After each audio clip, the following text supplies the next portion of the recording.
So since I haven't been here in a while, I thought that tonight that I would try to articulate the essential aspects of spiritual development as I've come to see them over the 50 plus years of trial and error in these practices. My first 50 years. Now, whether I have another 50 or 50 days, we'll just see. And I'm constantly amazed at what unfolds, staying with this as long as it's been. It's never like complete. So whether you in particular are coming to IMCC to find and learn some tips and tricks to help you with the vicissitudes of life and the ups and downs and the stresses, or whether you're coming to IMCC to get support in a very deep dive into the nature of consciousness, I've found it helpful along the way to kind of look at the map of practice, and that stay in touch with how this is supposed to work, how it unfolds for your benefit. And it's been my experience that regularly reflecting on that map, it's kept me relatively fresh and enthusiastic all these years. And so it's always kind of nice to get a sense of, okay, why am I doing this? What's the point? So I'm going to try to outline that. But first, I want to just say a few words about the bedrock of spiritual practice, and that's sila. And that's a Pali word that means personal integrity or morality, ethics. It's absolutely critical. It's really the mother of all foundations of any spiritual practice. And without it, it's pretty much a no-go. I mean, there's just not going to be much traction unless there's a refined and continually refined personal code of ethics, so to speak. So what is sila? Over the years, I've come to see it as very simply. It's the reflection and re-reflection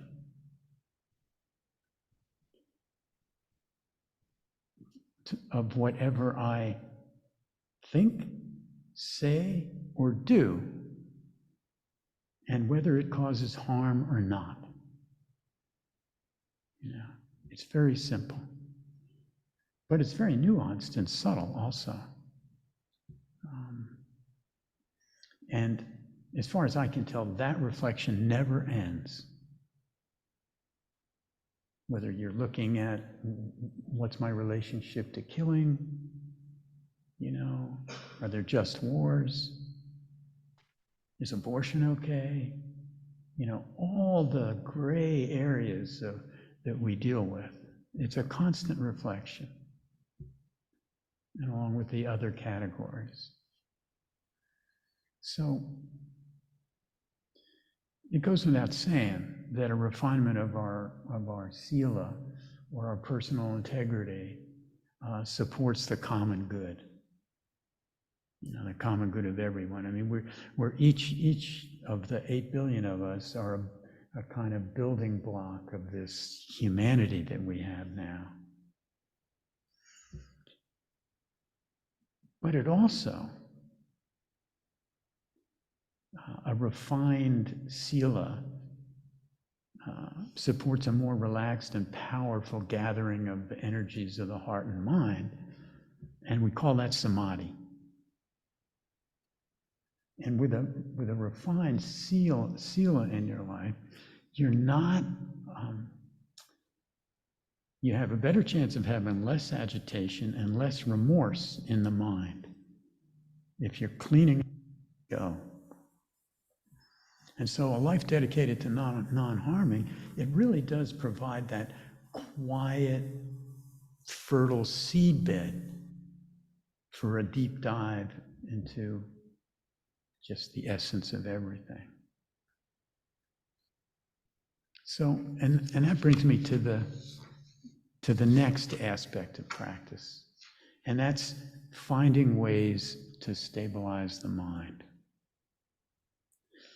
And you'll find some sort of mind-heart stabilization practice of one sort or another in every spiritual configuration, whether it's through Buddhist meditations. I mean, there are scores of practices. If you know anything about all the various threads of Buddhism, each one has a ton of various meditations and visualizations, etc. Or there are Hindu mantras, all kinds of practices there, Christian centering prayers, Judaic chanting of prayers, and the reflections, meditations, the Islamic call to prayer, multiple times a day, reflections on that, various Sufi practices, including dancing and chanting. I mean, the list goes on and on. But what they all have in common is that they all help to quiet and gather the energies of this heart-mind. They all have that in common. And the more gathered and quiet those energies are, the better. And in my opinion, there's really no shortcuts to it. It's kind of like learning to play an instrument. We don't like to play an instrument, but it takes some steady diligence and practice. And so some modicum doesn't have to be great samadhi, going into, the jhanas for hours or days, but some modicum of samadhi, bringing those energies together, supports our investigation into what I like to call the aspect of Vipassana that really is investigation, the exploring the very nature of nature. What is that? Many of you have, and I have lately. I've been following the Webb telescope photos. Oh my God, it's just mind-blowing if you see what they're seeing in the universe. And so we go outside, and it's been clear the last few nights. It's just gorgeous. We look up, to see all the stars, and even without any telescope, we kind of come away with, oh my God, look at all this. It's so big, yikes, And so if you want to penetrate deeper into the stars, a telescope is helpful. It just is. You get so much without it, but the telescope is helpful. I mean, even here in Little Charlottesville, that old observatory that's been around for like 150 years, kind of up on the hill, that little observatory still is so much better than us just kind of looking up, even with all the light interference and everything that happens now that wasn't here back in 1880 or whenever they built it. And if you really want to get into the heavy stuff, then there's the observatories out in Hawaii and in Chile and Texas that are just huge, operations. And now we've got the Webb and the what's the other one that was out there? There's another one floating around. Maybe it stopped. The Hubble? Is the Hubble still working? Yeah. Okay. So that's a whole different perspective. Now, in the same way that an astronomer, the power of the telescope allows them to discover greater and greater wonders of our universe, the power of your samadhi allows you to discover greater and greater kind of explorations of the truth, looking in. Astronomers look out, practice, we're looking in. So far, you purify your life the best you can. It's a constant refinement, a lot of gray areas to work through. And then you find ways to polish up the lens of your telescope to whatever level it can be. And then utilizing whatever level of samadhi you have, you aim it during your Vipassana practice toward the larger questions. And what's the nature of impermanence? What's the nature of suffering? What's the nature of this perceived self, the me, the I, that is aware? Vipassana practice is not, it's active, it's introspective, it investigates, it's curious. You know? It's more than just knowing what is happening when it's happening through the six senses. It's more than that. There's an investigative quality to it. And of course, being attentive at the rudimentary level of being aware, being aware of the flow of phenomena, there's a lot of benefits to that. It's another great foundational piece. But it's not the end game, not by any means. Now, if you become more aware of the flow of your thoughts, your emotions, your body sensations as they arise and pass, that's good stuff. And you're going to learn a whole bunch of things. You're going to learn to pause before you say something or do something that you might regret. You're going to learn not to feed harmful thoughts that might have you identified, and you're grinding them over and over. You'll conjure up a skillful means that you learn to kind of work with that. And at times when you're hurting, you'll recognize that. Oh, I'm hurting, and you'll bring compassion to yourself. So just knowing the role of phenomena is immensely helpful. And as a sidebar, I gotta emphasize that there are fabulous benefits offered in the beginning of a practice for somebody in their first day, their first week, whatever. There are immediate benefits. And there are fabulous benefits that arise, some of them surprises, kind of in the middle range of your practice. And there are more fabulous benefits that arise, surprisingly, in the culmination of your practice, or later on. So it's like there's no reason to ever really get discouraged. If you can stay in the process. Oh, what am I going to learn? What am I going to find out? Well, that's interesting. So the gifts, they pour in from beginning to end. So let's drop down a little further. Let's look at some of the explorations of what you might call a spiritual maturation. Let's move into the profound spiritual questions I just posed for just briefly. That a maturing practice supports you in penetrating and viscerally understanding the nature of impermanence. That all the phenomena that you experience arises and passes away. There are no exceptions. Everything. You start to get that viscerally. It may seem scary, but there's a beauty in it and a release. And a maturing practice supports you in penetrating and coming to viscerally understand the nature and how you suffer, the causes of that suffering, and how you can reach the end of that suffering. The fact that when you're in an intense mode of seeking something or resisting something, you're going to suffer. You know, you're out of sorts, you're grasping.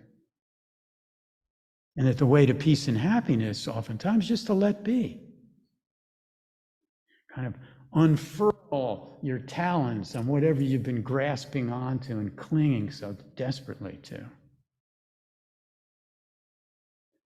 And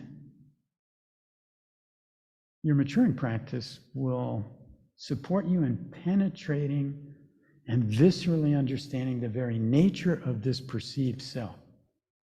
Now, this is a harder one. You know, everybody kind of gets that things change. We can't control them. And we try to control them, we're going to suffer. You know, so with a little observation and investigation, we kind of get those first two. Things are impermanent, suffering's caused by grasping, etc.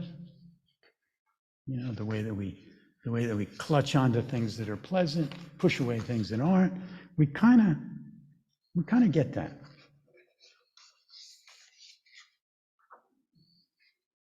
But this business around the sense of self or not self, that's a little deeper exploration. And luckily for all of us, actually, whatever your path might be, most of them really help you find ways to poke holes in that sense of a separate, embattled self pitted against other separate, embattled selves. You know? So we work with this in various ways. You know, using whatever stability of mind we might have, we stay with the question, turn it over and over. What is the nature of this self? And sometimes we turn to, you know, the Buddhist texts are a great place to help us with some of these broader questions. There are volumes to explore. And I want to explore a portion of one now. And many of you have heard this simile or this story, but some of you probably haven't. And I want to set it up because I really like history and how these things are embedded in history. So this one is the Milinda Panha series of questions. The questions of King Milinda. And it comes out of the Khuddaka Nikaya, one of the canons of the Pali Canon. And I want to read to you an intro to this written by John Kelly, who some of you might know from Washington, D.C. He's become quite a Buddhist scholar and translator of the early works. And John says, this was composed around the beginning of the Common Era and of unknown authorship.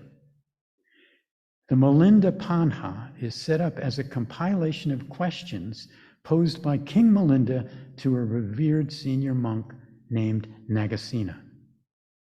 This Milinda has been identified with considerable confidence by scholars as the Greek king Menander of Bactria in the dominion founded by Alexander the Great, which corresponds with much of present-day Afghanistan. Menander's realm thus would have included Gandhara, where Buddhism was flourishing at the time. Gandhara was a trade crossroads and a kind of a cultural meeting place between India, Central Asia, and the Middle East. What is most interesting about the Milinda Panha is that it is the product of the encounter of two great civilizations, Hellenistic Greece and Buddhist India, and is thus of continuing relevance as the wisdom of the East meets the modern Western world. King Milinda poses questions about dilemmas raised by Buddhist philosophy that we might ask today, and Nagasena's responses are full of wisdom, wit, and helpful analogies. And actually, in this one collection about these questions, there's over 230 questions that the king asked to this sage. I'm just going to talk about one of them. And I'm going to give a summary. I'll embellish it a little bit. It's not the exact words you're going to find there. So this King Melinda had heard that there was this Buddhist sage who had kind of come into his territory, set up camp. The monks, the nuns, they were all there. They were practicing. They were attending to the local people, helping them in ways they could with their spiritual practice, helping them do whatever they needed doing. They were serving the people there, but they were set up in a camp. And so Melinda, and I get the feeling the guy was a lifetime learner. He wanted to go and meet this guy. I mean, part of his empire was this crossroads, and there's all kinds of information being passed back and forth from the east and the west. So Melinda gets his retinue, and you know, being a king, you travel with a lot of people, and and so they come there. And so you can imagine the situation. They come together, you got all the local people, you got all the monks and nuns, you got the king and his retinue and who's ever kind of following along. So you got hundreds of people there to watch this interaction between these two guys. I mean, there's no TV or internet, so this is like entertainment for everybody. And so they're there. And so the king's very first question, it turned out to be way deeper than he thought it was. He asked Nagasena, what's your name? Okay, simple question. So Nagasena paused, and he responded back to the king in a curious way. He said, I'm called Nagasena by all my fellow practitioners and travelers, but that belies the truth. Nagasena is only a label. That if you want to know the deeper truth here, there actually is no permanent individual person. You can't find him. You can't find Nagasena.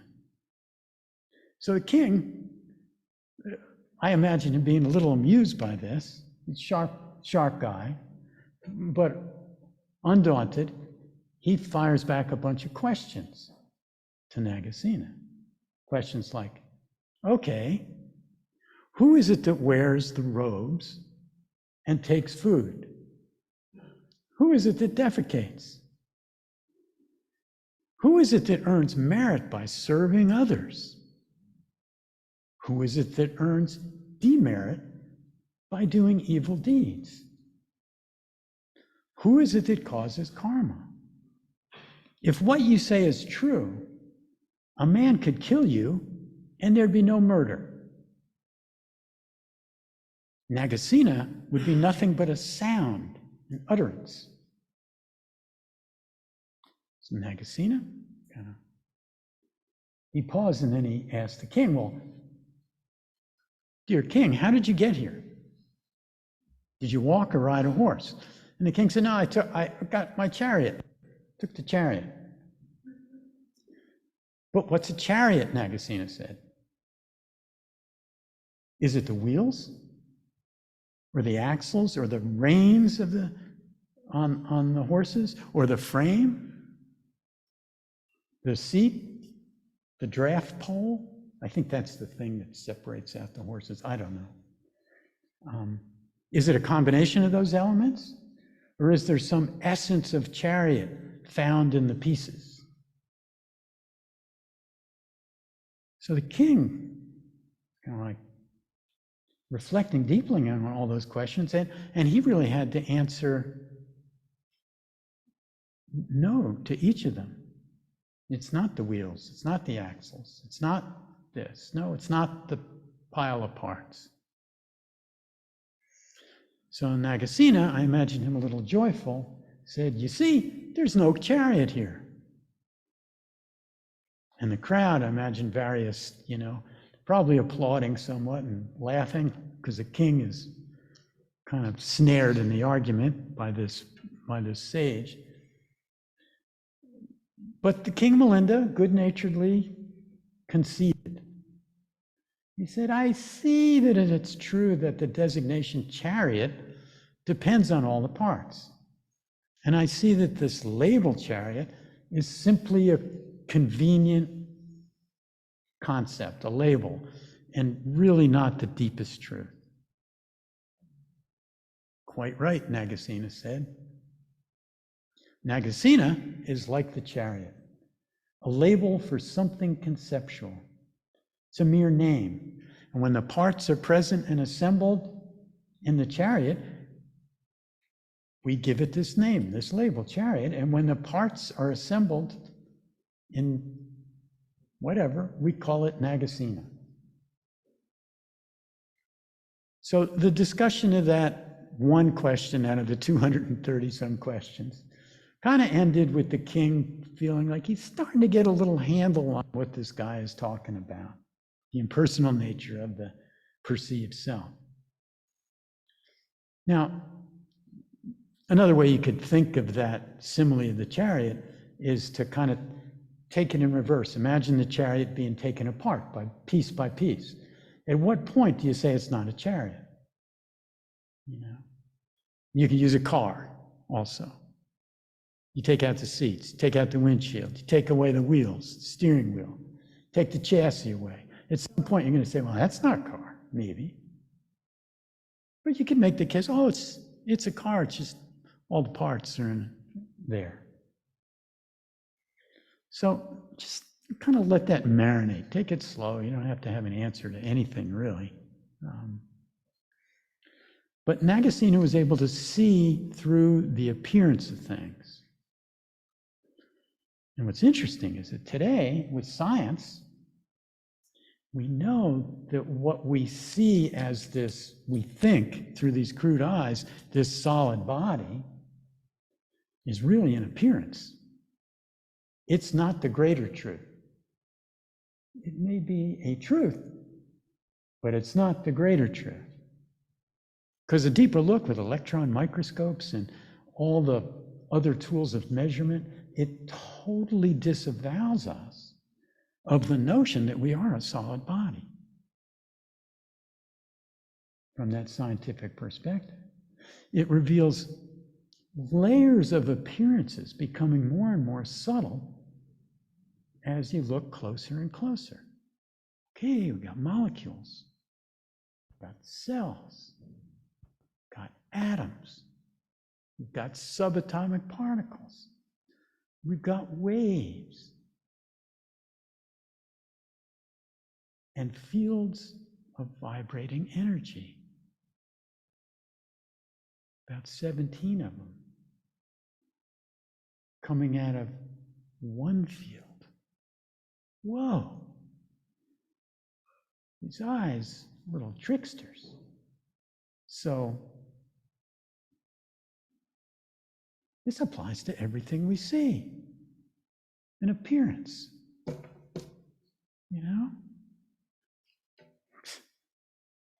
Just let that sink in for a moment.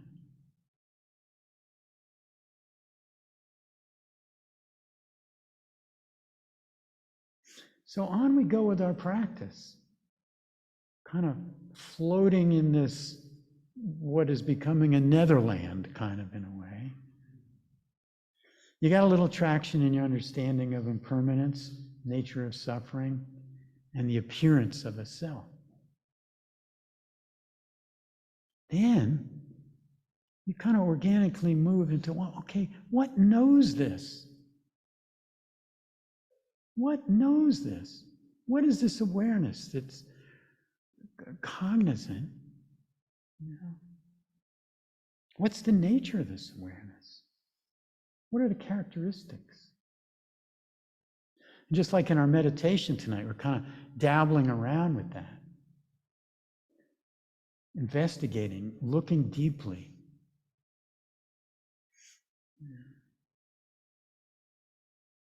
Allowing that heart mind in a relaxed, curious way to just kind of turn it over, look at it. What is aware? What is knowing? So that's the Vipassana at work. Kind of, what is the nature of this nature? It's investigative. It's fun. It's amazing. It's magical. Now, as you're doing that, if your pump has been primed in some way, or if you're lucky, or if stars are aligned, you might get a glimpse for a moment of the deepest truth. You might find that you occasionally, spontaneously, open into a vastness of emptiness itself, even if it's just for a moment or two. It's just like, and you discover that it's not some nihilistic void. It's this full oceanic emptiness. It's pregnant with the full potentiality of all of creation. Now, your glimpse may last a little longer. You know, there's stillness, the boundless, fertile emptiness. And you discover, oh, there's no time and space. So, as your practice matures, you spontaneously, or you learn to rest more and more from whence you arose, really, to rest there. It feels like home.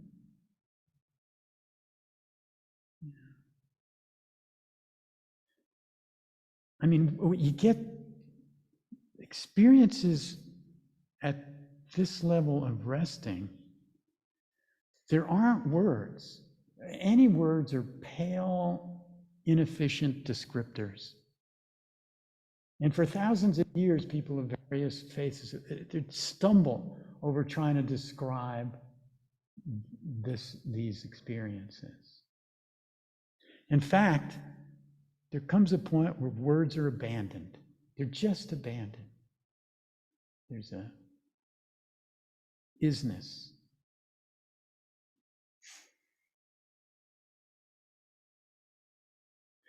So maybe a simple glimpse now and then. Let me tell another short story of the Buddha.